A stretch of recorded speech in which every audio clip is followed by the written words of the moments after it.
Hey everybody, Alex from SeemsGoodMagic.com here, and we're doing another Dragons of Tarkir Fate Reforged Swiss draft.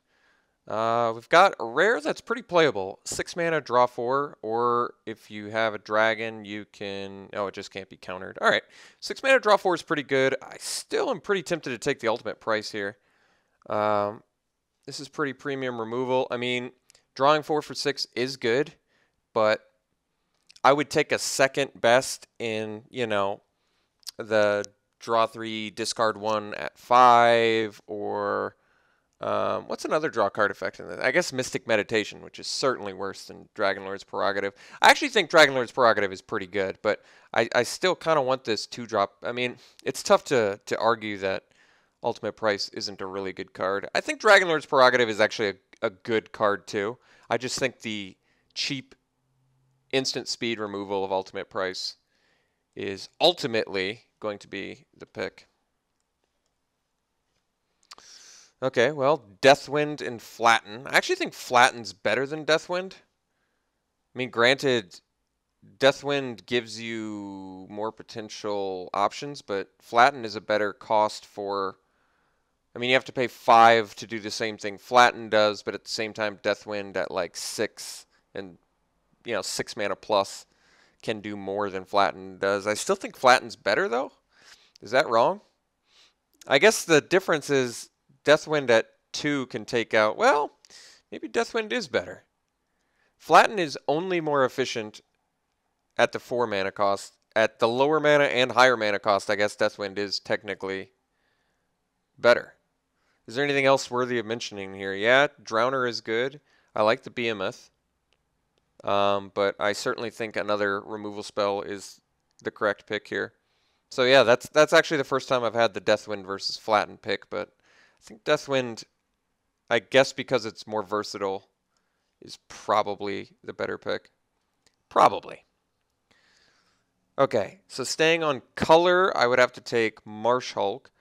Third pick, Inox Survivalist is actually a pretty good sign that maybe I want to be black-green.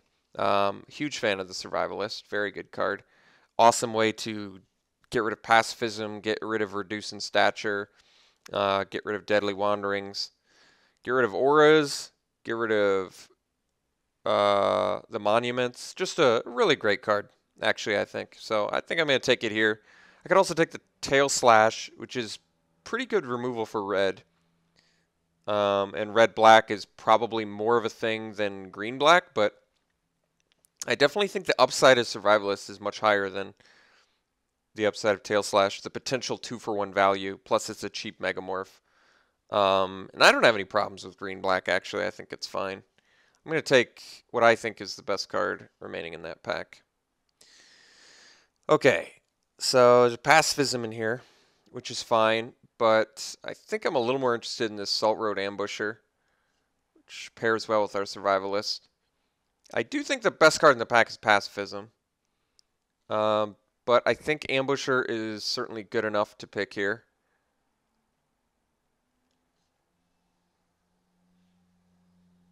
I mean, I could take Pacifism. I do think Pacifism is significantly better than Ambushers. And fourth pick is a decent sign.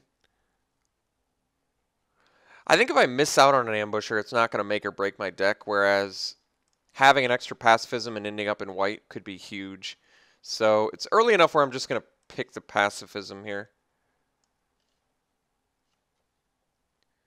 And yes, I guess I have to say this every time. People comment on how Pacifism is just a bad card. I totally disagree with that notion. I do, however, think this is probably the worst Pacifism has ever looked in a format. I can go through the list real quick. You've got your Exploit, you've got your Formidable, you've got your Ferocious, all of which are certainly significantly worse. And on top of that, you have activated abilities. So that's 4 strikes against Pacifism in this format. Despite all of that, I still think Pacifism is very satisfactory and premium removal spell. I think this is a fine time to pick up Evolving Wilds. I could pick up Skirmisher, but I'm never really excited to get that. And if I pick this Evolving Wilds, it could help me be on a path towards 3 color if I need it. Okay, now we have Dutiful Attendant versus Silmgar Butcher and a Wandering Tomb Shell. I don't hate the Butcher. I actually think the Butcher's fine. I think Attendant is, you know, obviously good with Exploit. I think probably because the Butcher is at worst 5 mana sacrifice itself. It's at worst a 5 mana 3/3 or a 5 mana neg 3 to a creature, both of which granted are not great, but I like versatility in my cards, so I think I'm going to take the Butcher here. Dutiful Attendant for some reason, I don't know, I feel like has been ultimately underwhelming for me, despite it being an, you know, obvious combination good with Exploit. Okay, I guess we can take a Skirmisher here. I mean, I'd certainly like to be in black for the Ultimate Price and Deathwind at the very least. A couple good white cards in here too, actually. Herald is certainly better than Skirmisher. Maybe Black-White Warriors isn't the worst route to start to head down. I mean, Herald is certainly better than Skirmisher, and then I guess Lightwalker's good too. I'm going to take Herald, actually. Could be a mistake if White's not open, but Herald is certainly better than Skirmisher. Starting to not see any cards that matter here, so I think we'll take the Radiant Purge, which is certainly a fine sideboard card, at the very least. Okay, that's a really late Palace Familiar. That is a really late Palace Familiar. Could also take the Herd Chaser Dragon, and those to me are really the only cards that matter. Let's take the Palace Familiar. If I miss out on a Herd Chaser Dragon, it's not a big deal. I don't really like this cycle all that much anyway. And if blue is open, which I feel like that late of a Palace Familiar is a decent sign. All right, now I've got a couple good green picks. Scaleguard Sentinels is looking a little bit too color intensive for what I may or may not end up being. I mean, there's still a chance I'm green, black, splash, white, or black, white. So, I guess Glade Watcher usually is what I want. I think Scaleguard Sentinel's a bit too color intensive. Okay. Nothing here of too much substance. I think Glaring Aegis is fine, but we look like we'd rather be more of a removal plus creature deck rather than an aura deck. Like, I feel like we won't have space for it. Sheltered Area at least helps me, since I'm in so many colors, it's potential I could need it or use it at the very least. Alright, nothing in here that matters, so we'll take the Tread Upon. Servant's a pretty playable card. I don't mind taking that here. And Tomb Shell is also playable. Alright, kind of an interesting beginning there. I branched out quite a bit, but I don't mind having some decent fixing in Evolving Wilds and Sheltered Area if we do, in fact, end up some sort of crazy 3-color deck. All right, well, Foe-Razor Regent has been disappointing for me in the past, but I still think it's certainly a strong enough card to take here. Otherwise, it's Enduring Scale Lord for like a 3-color thing, which I guess I'm not opposed to either. But other than that, nothing too exciting as a first pick. So let's take the 7-drop. I'm okay with that.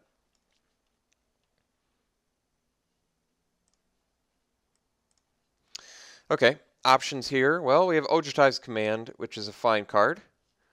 Not sure if that's worthy of making me want to full-on go 4-color or branch into blue. Currently, I'm looking like green, black, splash, white. So I may actually want this Vulturous Haven, which is typically just a really powerful card. Getting card advantage is nice. Getting a flyer is also nice. I like Lurking Erynx and Stampeding Elkherd are also, both of those are good, but I think we're just going to go Vulturous Haven here. Okay, now it's Bloodchin Rager versus Custodian. Second Butcher. Rager's typically pretty premium. We currently only have a couple warriors, or maybe just one warrior, which makes it slightly less exciting in my mind. Beastbreaker might be something I want. Pairs better with the Glade Watcher. Butcher, again, is just like a little bit of a removal spell thing. I think I'm going to take the Beastbreaker here. Beastbreaker's just been an all-around really impressive card for me. I like the Bludgeon Rager too, but I think Beastbreaker being good both as a bear or a late-game big threat is pretty nice. So I think we're going to go Beastbreaker. All right, Lurking Erynx now. Wow, Youthful Scholar. That's impressive.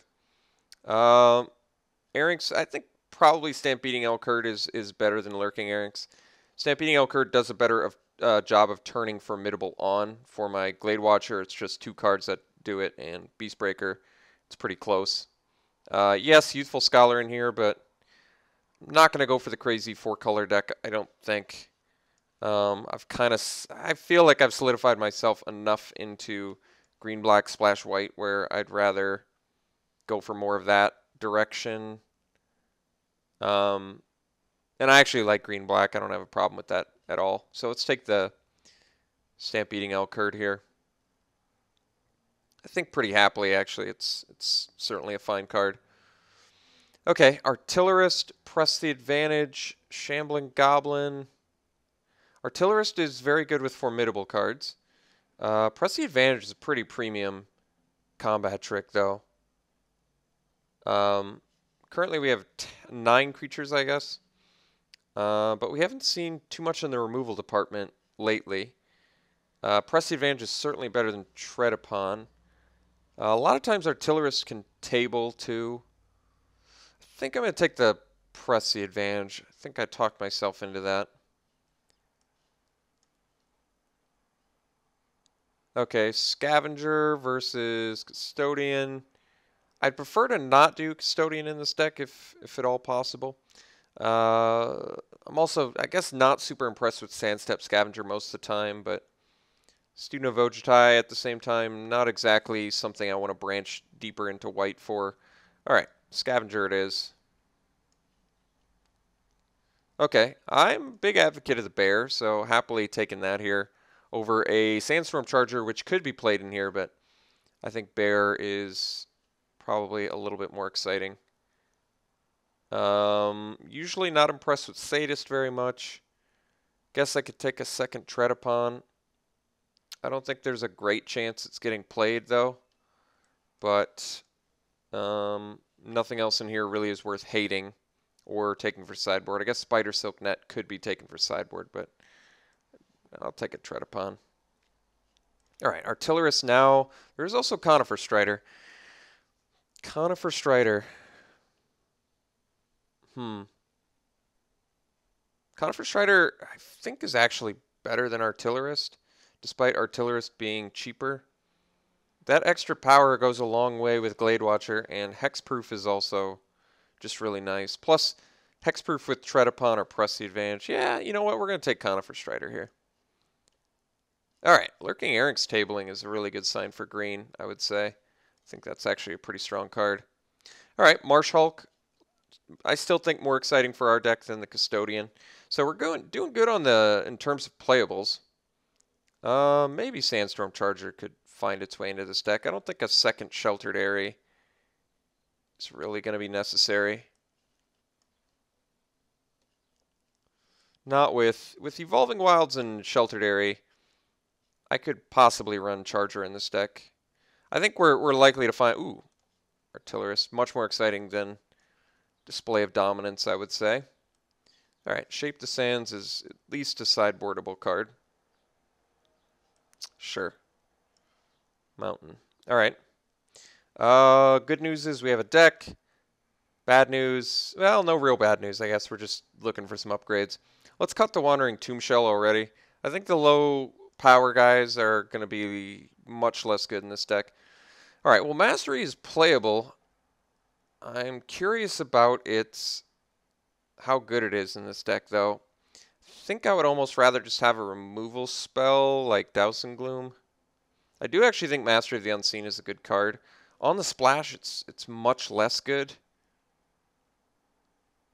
It's certainly not bad, but it's much less good. And I think I'd rather just have a Douse and Gloom, get some more removal. We actually haven't picked up much removal since the first pack, so I think taking the Douse and Gloom here is fine. We could also take the Whisperer, but I'm actually a big fan of Douse and Gloom for the most part, so I'm going to take it here. Sure Shot is probably going to be our pick. Typically, I'm a big fan of that. Also, Typhoid Rats and another Whisper of the Wilds in here. But I think Whisper is fine. This isn't exactly a deck that wants it. Whereas a high power guy with more abilities on top of that is probably just much better. I guess, don't need to go too deep into white. I'm still fine splashing Pacifism, by the way. But I would rather just run a Sure Shot than a Sandstorm Charger, I guess. And I think Sandstorm Charger at that point is probably the most underwhelming creature remaining in the deck. Although 5 to Megamorph is certainly better than Marsh Hulk, but also casting Marsh Hulk for 6 as a 4/6 is a lot of times what I end up doing. Let's take the Sure Shot here pretty confidently.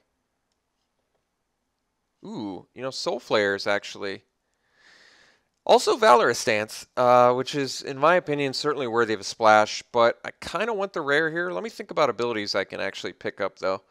I can pick up... Does anybody have... Maybe none of my guys have abilities, which does, in fact, make... Yeah, it makes Soul Flare worse, but still, having a black Delve creature isn't bad. May just want the Valorous Stance, though. I do think Valorous Stance is a good removal spell. I think we're likely to table Grim Contest, but since we're more of a slightly more formidable deck, it's going to be a little bit worse for our deck. 2 mana, 4/4 is like the best we could hope to get out of it. We don't even have any... Oh, we do have a flyer. I guess I'll take the rare. There's still a chance we could pick up stuff that makes it better. All right, Emissary here versus Sandblast on the splash, however, is pretty premium removal. I think I'm pretty satisfied splashing for that, and it's slightly more exciting than Sultai Emissary. Not that I have any issues at all with Sultai Emissary, but let's take out a Tread Upon, and I think Servant probably isn't all that great in general. It's usually just a 1 mana 1/1. Whereas I can take Sandblast here pretty happily and get another pretty premium piece of removal. Hopefully table Harsh Sustenance, but we'll see if that happens. Alright, Frontier Siege. So I could play Foe Razor Regent and have it fight twice. That's pretty interesting. Karsi High Priest. Not, it actually does have synergy with Sure Shot, interestingly enough. Maybe I take the Whisperer here. I've got enough stuff at 4 and 5 and 6, 7, whatever, where it could be useful. And at that point, I'm not really giving up too much. I don't have enough flyers to really make Frontier Siege that good, and the ramp, I think, is not all that good either. I'd rather just ramp at a cheaper price tag, I think. All right, I'll take Whisperer here, and I think we're going to run that over the second Tread Upon. Okay, Blossoming Sands I think is fine. I mean, we already have a deck, so at this point, Blossoming Sands, Evolving Wilds, Sheltered Area, we're good on the fixing front for white. And nothing else really of substance given up there, so okay. Muck Draggers is actually a good card. A little bit of a problem, I guess, running it alongside another Delve card, but I do think Muck Draggers is going to be the pick here. And I think I probably run it over... I actually don't know. I kind of like everything in our deck at the moment. Maybe the Scavenger is like the least exciting. I could see that.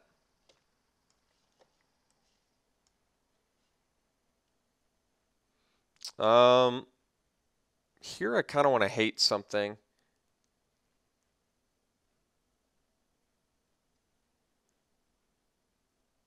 So hate Shockmaw Dragon or hate War Flare. I think War Flare is more brutal. Like, Shockmaw's pretty brutal, but I'm more likely to be able to deal with that. I think I'm less likely to be able to deal with a War Flare.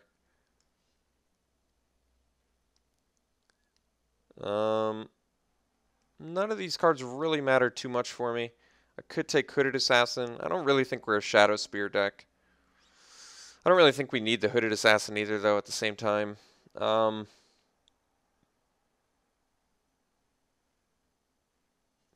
take it, I guess.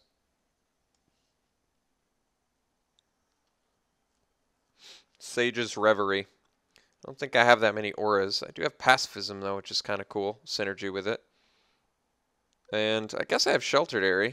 Oh, attached to a creature. Never mind. Okay, so Pacifism is about it. Could take the Cleric. Still an awkward splash. I'll take it anyway. We did table the Grim Contest. I guess we take it. Unfortunately, not that great with us, but I mean, we have some creatures it works well with. It's fine. It's good with Glade Watcher. It's good with Marsh Hulk for sure.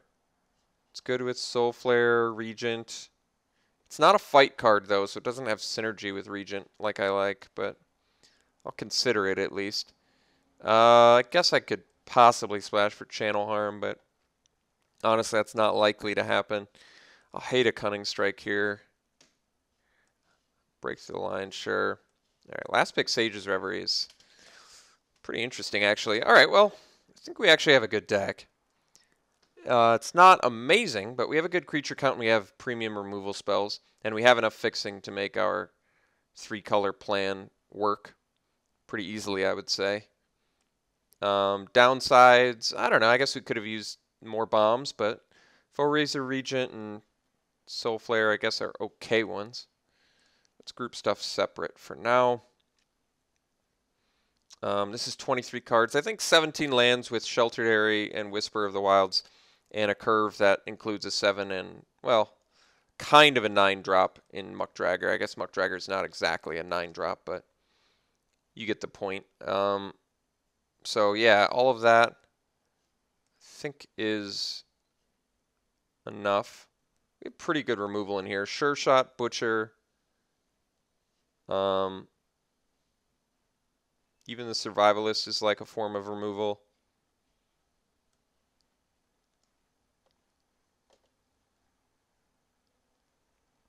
We've got some decent formidable plan in Beastbreaker, Glade Watcher, Erynx, Stampeding Elkherd. It's not bad. We've got enough finishers, I would say. Marsh Hulk, Regent, Soul Flare, Elkherd. Yeah, so we have a good amount of finishers. We have good premium removal here. Price, Pacifism, Sandblast, Douse, Deathwind is all very good. Yeah, you know what? I think this deck looks fine, and I think our fixing is, like I said, likely going to be just fine to be able to adequately splash 2 pretty premium removal spells. So let's bring in Blossoming Sands and Evolving Wilds. And between that and the Sheltered Area, I think we can probably get away with maybe just 1 Plains. So that way there's 4 ways to cast our 2 spells. And it doesn't hurt our deck all that much. Otherwise, I'm ending up with 7 black, 9 green. Actually, I do have a couple double black, though. So if we don't count Sheltered Area as an additional black or white source, let's count it as like half a black or half a white source. So that would be like 7.5 and 4.5 white. I'm not opposed.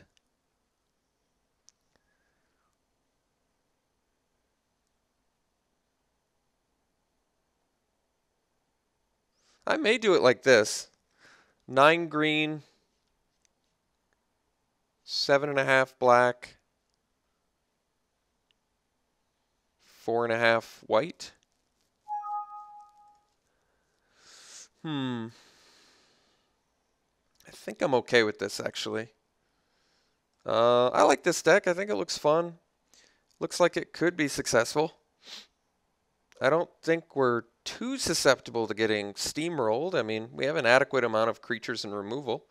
So the only thing that could fall apart that really comes to mind is our mana base. But, like, I feel like our mana base isn't that bad, actually, with Evolving Wilds and Blossoming Sands. So, yeah, I think this deck's decent. I think it could do some work for us. So we even have a little bit of card advantage in Vulturous Haven. So not that bad. Not that bad. All right, I think that's it. I don't think Grim Contest is going to be necessary. I'd rather just run like a Douse and Gloom. I don't think the Tretapons or the Hooded Assassin or the Tomb Shell, the Scavenger is really necessary either. So I think this is about the best I can make this deck. So, all right, let's see you round one.